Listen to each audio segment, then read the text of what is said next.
Annie Machon is a former MI5 intelligence officer who did recruitment work for the organisation, and Professor Christopher Adrew is a historian and the author of The Authorised History of MI5. Christopher, do you honestly believe that a woman who'd given even the vaguest thought to joining the security service might be put off by a television programme?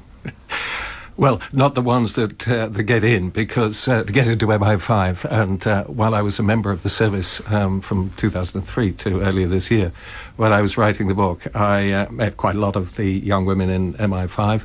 Indeed, I used to talk to them about the history. A pretty diverse group. But, you know, they were bright enough to realise that Spooks was just a story. I mean, it's a good story, but that's all there is to it. It's fiction, not fact. In exactly the same way that I mentioned that people who apply to, and particularly who get into MI6, can actually tell the difference between James Bond, good fun, but not the real world of intelligence. Let's hope so. Annie, you were in MI5 for 6 years. You resigned in support of your then partner, David Shaler, who was a whistleblower. Would the TV image of the service genuinely deter young women from joining? Well, I think I would agree that it won't deter the ones who are good enough to get in, but it might certainly put off people just initially having a look at the site and then going through the initial stages. But I have to say, I mean, Spooks is just, you know, it's tosh, isn't it? It's a good story, it's told at a good pace. But even putting aside the violence, I mean, just looking at the fact that it seems to be a very sort of cold, dark world where you can't trust anybody and you can't open up to potential partners or friends. I should imagine as a young woman trying to build a new life in London and potentially have a family, it might well put you off. But it's ironic because, of course, when Spooks first came out, I think they were slightly, you know, tickled by the idea that it seemed quite a glamorous job, and there was a spike in applications for working there as an intelligence officer. I mean, all this... So it would be doubly ironic now. Yeah, I mean, all this business about a spike in people trying to get into the organisation, it wasn't that long ago that they came to you, didn't they, Christopher? That was how it used to be. Well, they didn't come to me, but the problem was that nor me, I should say.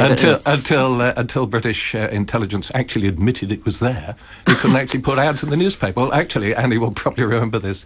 In the 1980s, MI5 did put ads in the newspaper, but didn't actually say it was MI5. But nowadays, it's very easy. MI5, I believe, is still hiring women as well as men. All you have to do is go to the website, and here's the really good news. On the website, mi5.gov.uk, you can find a multiple choice test, and immediately after you've filled it in, you will get back a response saying how suitable you are. Just a bit of fun, but at any rate, more realistic than Spooks. What are female intelligence officers used for, Annie? Well, when you're recruited as an intelligence officer, regardless of whether you're male or female. They're looking for certain attributes that can be used across a broad range of jobs within the service. So, of course, they want highly developed communication skills, both written and verbal.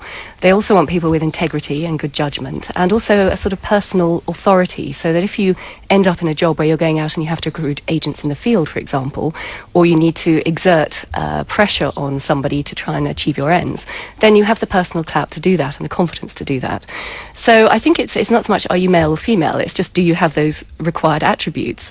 Having said that, though, of course, in some areas, if you're female and you're going in to debrief an agent or try and get information off somebody, in some areas that can be an advantage because traditionally some men will be less suspicious of you, shall we say. And also, of course, women can approach people in a more conversational, more relaxed, sort of chatty manner sometimes without people being suspicious. Maybe slightly cliched? Well, it may be cliched, but many cliches are always based on the truth. I mean, I know many people who work, very good, successful agent runners, for example, who were women. And in fact, my recruiter, when I was being recruited to MI5, was a woman whose name I won't give away today, but she was in her mid-30s. She had hip-length, sort of hippie hair and wore hippie clothes and everything. And strangely, because I'd never really thought about being a spy or been attracted to the area, her very difference from the stereotype was very attractive to me, and she seemed slightly maverick and slightly different, but very concerned about all the issues such as civil liberties and following the law and things. So it can be a double-edged sword, but it can be used very well by women. Christopher, tell us about the history then of women in the Secret Service. What about back in the 40s? Well, let's go back even beyond the 40s. I mean, what I think is often forgotten is that the first place in or near Whitehall where the glass ceiling was broken was in MI5. when Stella Remington became Director General of MI5 in 1992, she was the first female head of any of the world's major intelligence agencies. Now, it's not a continuous history of female advancement in MI5, but right back to the First World War. The first finance director to be a woman in or anywhere near Whitehall was in MI5.